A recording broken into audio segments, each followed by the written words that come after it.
حقیقت یہ تھی کہ میں نے فیصلہ کیا تھا کہ بھابھی سے مشورہ کرنے کے بعد ہی جمیلہ سے شادی کر لوں گا اور اسے ان کے پاس رکھ کر کہیں تلاش روزگار میں نکلوں گا، یعنی روزی روٹی کی تلاش کروں گا۔ بھابھی جمیلہ کی بیماری کی خبر سن کر بہت افسوس کرنے لگیں اور بولی، سچ مچ جمیلہ بڑی پیاری لڑکی ہے۔ پھر میں باہر چلا گیا اور سوچا کہ رات کی گاڑی سے چلا جاؤں گا۔ 4 بجے واپس آیا تو دیکھا کہ بھابھی جان بہت اداس بیٹھی ہیں۔ ان کے ہاتھ میں ایک تار ہے، تار یعنی لیٹر ہے، خط ہے، جس کو وہ ہاتھ میں لیے ہوئے بس دیکھتی جا رہی ہیں۔ ان کے چہرے کا گورا رنگ بالکل سنولا یا ہوا تھا۔ میں چپ چاپ ان کے پاس جا کر بیٹھ گیا اور پوچھا، تار کیسا ہے بھابھی جان؟ اختر، بھابھی جان نے تار میرے ہاتھ میں دے دیا اور میز پر سر رکھ کر پھوٹ پھوٹ کر بچوں کی طرح رونے لگیں۔ میں نے تار پڑھا۔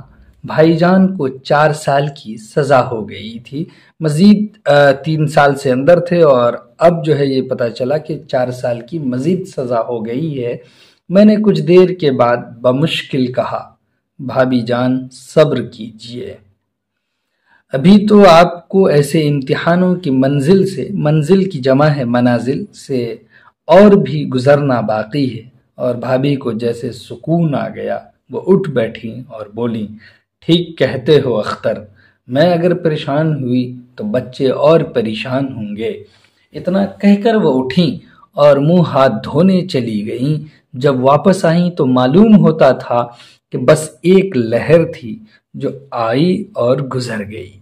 لیکن ہم لوگ جتنی دیر تک چائے پیتے رہے، بھابھی کی نظر بار بار پرانے سنگار میز پر رکھی بھائی جان کی تصویر کا طواف کرتی رہی۔ طواف کرنا یعنی اس کے ارد گرد گھومنا، چکر لگانے کو کہتے ہیں، یعنی اس کی آنکھیں وہیں پر ٹکی رہیں اور اس کے ہی گرد گھومتی رہی۔ اسی وقت انہوں نے بتایا کہ ان کے پاسپورٹ کی درخواست نامنظور ہو گئی ہے، یعنی جو انہوں نے اپلیکیشن پاسپورٹ کے لیے دیا تھا وہ مسترد ہو گئی ہے، اور اسی رات انہیں دہلی جانا بہت ضروری ہے۔ تو اختر کہاں رہتے تھے؟ دہلی میں۔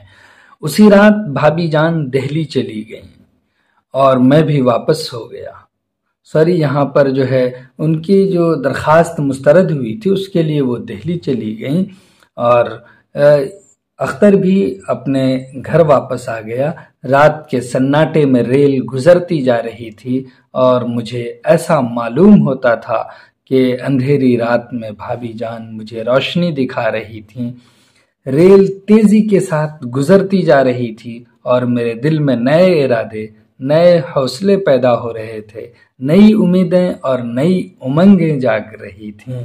تو اس کو ہم نے پڑھا۔ یہاں پر کچھ ورڈ ہیں، ان کو بھی آپ دیکھ لیجئے گا۔ پھر اسی طرح سے آپ یہاں چیپٹر میں کچھ چیزیں ہیں جو آپ نے پڑھے ہیں، اس کا خلاصہ یہاں پر دیکھ لیجئے تاکہ آپ کو سمجھ میں آئے کہ اس چیپٹر میں آپ نے کیا پڑھا ہے۔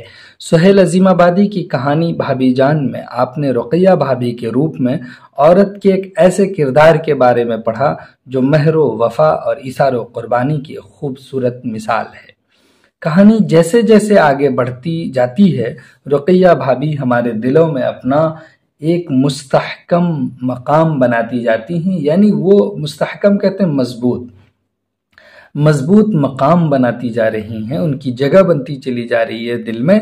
دراصل کہانی میں ان کی پوری شخصیت ایک شمع کی طرح قارئین کے سامنے آتی ہے، یعنی قارئین کہتے ہیں پڑھنے والے، قاری کی جمع ہے۔ شمع جو خود جلتی اور پگھلتی رہتی ہے، اور ایک وقت ایسا آتا ہے کہ اس کا وجود ختم ہو جاتا ہے، لیکن اس کی روشنی سے نہ جانے کتنے تاریک ذہن منور ہوتے رہتے ہیں۔ ایک پوائنٹ یہاں پر اور ہے کہ رقیہ بھابھی پر گھر کی تمام ذمہ داریاں تھیں، بچوں کی تعلیم، وقت پر ان کے کھانے پینے کا انتظام، اپنے دیور کی خاطرداری۔ رقیہ بھابھی ہمیشہ مالی دشواریوں سے دوچار رہتی تھیں، اس لیے کہ وہ جس کالج میں لیکچرر تھیں وہاں سے ان کو صرف 400 روپے ماہانہ تنخواہ ملی تھی۔ بھابھی ایک لڑکی کو ٹیوشن بھی پڑھاتی تھیں، اس سے 50 روپے مل جاتے تھے، لے دے کر یہی ان کی کل آمدنی تھی اور خرچ بہت زیادہ۔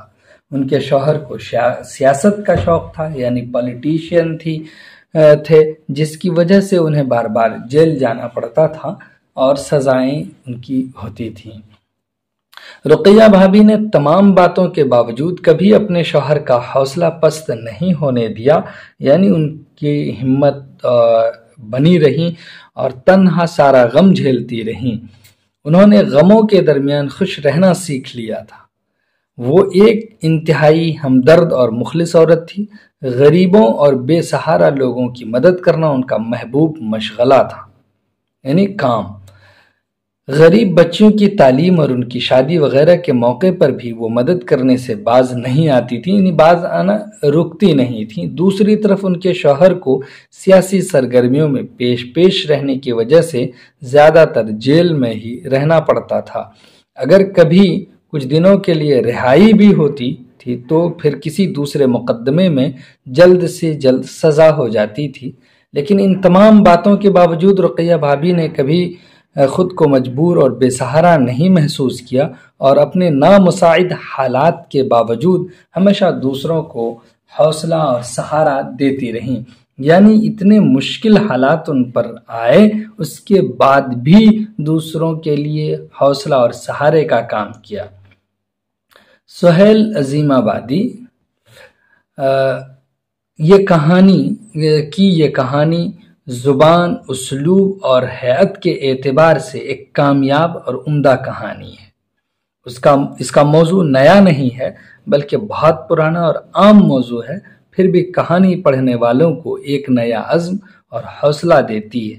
ساتھ ہی یہ سبق بھی کہ انسان اگر چاہے تو دشواریوں اور پریشانیوں کے درمیان بھی اپنے لیے جینے کی راہ نکال سکتا ہے۔ اب اس کے بعد ہیں سوالات، تو مختصر ترین سوالات ہیں۔ یہاں پر ہے کہ سہیل عظیم آبادی کہاں پیدا ہوئے، تو آپ ہماری کتاب میں دیکھ سکتے ہیں۔ یہاں پر ہم آپ کو سالو کر دیتے ہیں کہ تاکہ آپ کے لیے ایزی ہو جائے کہ سہیل عظیم آبادی 1911 عیسوی کو پٹنہ میں پیدا ہوئے۔ اسی طرح سوال نمبر 2 ہے سہیل عظیم آبادی کے بچپن کا نام کیا تھا؟ بچپن کا نام سید مجیب الرحمن تھا۔ اس کے بعد ہے سوال نمبر 3 کہ سہیل عظیم آبادی کے افسانوں کے پہلے مجموعے کا نام کیا تھا اور وہ کس سال شائع ہوا تھا؟ سہیل عظیم آبادی کے افسانوں کے پہلے مجموعے کا نام سحر نغمہ تھا اور وہ سال 1931 میں شائع ہوا تھا۔ سوال نمبر 4 ہے کہ سہیل عظیم آبادی کی ابتدائی تعلیم کس مدرسے سے ہوئی تھی؟ کون سے مدرسے میں آپ پڑھ رہے تھے؟ تو سہیل عظیم آبادی کی ابتدائی تعلیم مدرسہ شمس الہدا یعنی پٹنہ میں ہوئی تھی۔ اب مختصر ترین کے بعد صرف مختصر سوالات ہیں، اس کے جوابات بھی دیکھیے۔ ایک ہے کہ رقیہ بھابھی کے جس دیور کا کردار کہانی میں پیش کیا گیا ہے اس کا نام کیا تھا؟ اس کا نام اختر تھا، جس کا کردار پیش کیا گیا۔ رقیہ بھابھی کے شوہر کو بار بار کیوں جیل جانا پڑتا تھا؟ رقیہ بھابھی کے شوہر کو ایسی سیاست سے شوق تھا جس سے ان کو بار بار جیل جانا پڑتا تھا، وہ اس طرح کی سیاست کے شوق پالے ہوئے تھے۔ سوال نمبر 3 ہے کہ رقیہ بھابھی کس لڑکی کی تعلیم کا خرچ خود برداشت کرتی تھیں اور کیوں؟ رقیہ بھابھی ایک لڑکی شمی نام کی تھی، اس کے تعلیم کا خرچ خود برداشت کرتی تھیں۔ وہ اس لیے کہ شمی ان کے کالج کی غریب طالب علم تھیں جو ان کے مدد کے سہارے ہی پڑھ رہی تھیں۔ اب اسی طرح سے سوال نمبر 4 ہے کہ رقیہ بھابھی کو سونے کی چوڑیوں کو کیوں فروخت کروانا پڑا تھا؟ سونے کی چوڑیوں کو شمی کے بھائی کے ایم اے کی فیس دینے کے لیے روپوں کے انتظام میں فروخت کروانا پڑا تھا۔ سوال نمبر 5 ہے کہ رقیہ بھابھی کو جب فرصت ملتی تھی وہ اپنا شوق پورا کرنے کے لیے کون سا کام کیا کرتی تھیں؟ تو رقیہ بھابھی کو جب فرصت ملتی تو وہ اپنا شوق پورا کرنے کے لیے کالج سے آ کر پابندی کے ساتھ کئی خط روز لکھتی۔ یہ کام محض دل بہلانے کے لیے کیا کرتی تھیں، یہی شوق تھا۔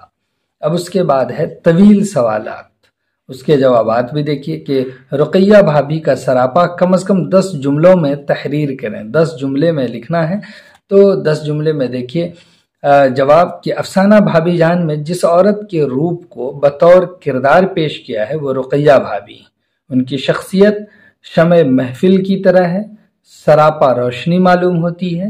اس کہانی میں رقیہ کا سراپا ایسے بھابھی کے طور پر نمایاں ہوتا ہے جو مہر و وفا اور ہمت و حوصلہ کا کردار بہت خوبصورتی سے ادا کرتی، گویا وہ ایثار و قربانی کا پیکر ہو۔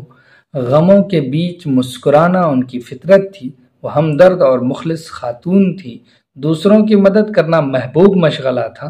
حالات سخت سے سخت ہونے کے باوجود وہ بے بس اور مجبور نہیں تھیں۔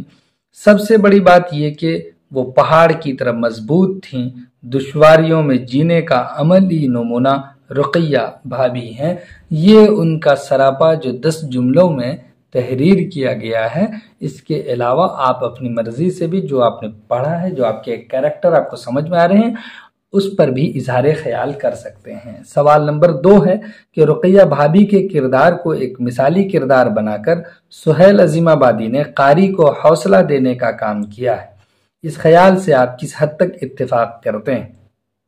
اس میں کوئی شک و ریب نہیں، یعنی کوئی شک و شبہ نہیں ہے کہ رقیہ بھابھی کے کردار کو ایک مثالی کردار بنا کر سہیل عظیم آبادی نے قاری کو حوصلہ دینے کا کام کیا ہے۔ اس خیال سے اس حد تک اتفاق کرتے ہیں کہ خوشی اور خوشحال معاشرہ ملک و قوم کے لیے ذاتی مفاد سے اوپر اٹھ کر بے لوث خدمات کا رقیہ بھابھی جیسا جذبہ ہونا چاہیے۔ اب آگے ہے کہ سہیل عظیم آبادی اردو کے کس افسانہ نگار سے بہت متاثر تھے اور کیوں؟ سہیل عظیم آبادی اردو کے افسانہ نگار منشی پریم چند سے بہت متاثر تھے اور ان کو وہ ہیرو مانتے تھے، صرف اس لیے کہ انہوں نے اپنی سیاحت میں کمزوروں پر استحصال دیکھا، مزدوروں پر ظلم و زیادتی کی داستان اور تہذیب و ثقافت کے نام پر لوگوں کی خستہ حالی کے لیے بے باک قلم منشی جی کا پایا فن کی جدت سے جذباتی حد تک متاثر ہوئے۔ مجبوراً افسانے کا موضوع بھی دبے کچلے دیہاتی اور معاشرتی زندگی کو انہوں نے بنایا۔ اسی طرح سے افسانہ بھابھی کے کس کردار نے آپ کو سب سے زیادہ متاثر کیا اور کیوں؟ کہ فی نفسے ہی مجھے افسانہ بھابھی جان کے کردار میں بھابھی کا شوہر کی اضافی سزا کے تار کو پڑھ کر پھوٹ پھوٹ کر رونے اور پھر فوراً سنبھل جانے نے سب سے زیادہ متاثر کیا، اس لیے کہ بھابھی اپنے سے زیادہ دوسروں پر مہربان تھی۔ شوہر کو 4 سال کی سزا ہو گئی تھی۔ جب یہ ذہن میں آیا میں اگر پریشان ہوئی تو بچے اور پریشان ہوں گے، وہ رک جاتی ہیں، پھر استقامت لوٹ آتی ہے جو متاثر کرنے کے لیے کافی ہے۔ سوال نمبر 5 ہے کہ سہیل عظیم آبادی کے بارے میں اپنے اردو کے استاد سے مدد لے کر کم از کم 10 جملے تحریر کریں، ساتھ ہی یہ بھی تحریر کریں کہ ان کے افسانوں کے دوسرے مجموعے کا نام کیا تھا اور وہ کب شائع ہوا تھا۔ تو دیکھیے کہ میر حبیب الرحمن کا بیٹا سہیل عظیم آبادی، جن کا نام ہے اصل سید مجیب الرحمن، اردو کے کہانی کار و افسانہ نگار ہیں اور شاعری بھی کی ہیں۔ سہیل عظیم آبادی مختلف مقامات پر رہے لیکن اردو کے خیال سے غافل نہیں رہے۔ انہوں نے کئی طرح کی ملازمتیں کی مگر اردو زبان و ادب سے ہی ان کی شناخت اور پہچان ہوتی ہے۔ وہ ضرور پٹنہ میں پیدا ہوئے لیکن زندگی کا بیشتر حصہ سیاحت یعنی گھومنے پھرنے اور دوسرے شہروں کی ملازمت یا نوکری اور صحافت میں گزار دیے۔ ان کے افسانوی تخلیقات کی تعداد 125 ہے اور تصنیفات میں 3 افسانوی کتابیں اور ناول کے 1 مجموعے ہیں۔ یہ ان کی یادگار خدمات ہیں۔ ان کے افسانوں کے دوسرے مجموعے کا نام الاؤ تھا اور وہ 1943 میں شائع ہوا تھا۔ اس طرح سے آپ نے سہیل عظیم آبادی کے بارے میں جان لیا۔ اور اس کے بعد ایک کوشچن ہے کہ بہار کے چند اہم افسانہ نگار میں سہیل عظیم آبادی، سید محمد محسن، قمر جہاں، شکیلہ اختر اور شمیم افضا قمر ہیں۔ یہ سب بہار کے اہم خواتین افسانہ نگار ہیں جس کے بارے میں آپ کو پوچھا جا سکتا ہے، تو یہ یاد رکھیے گا۔ چلیے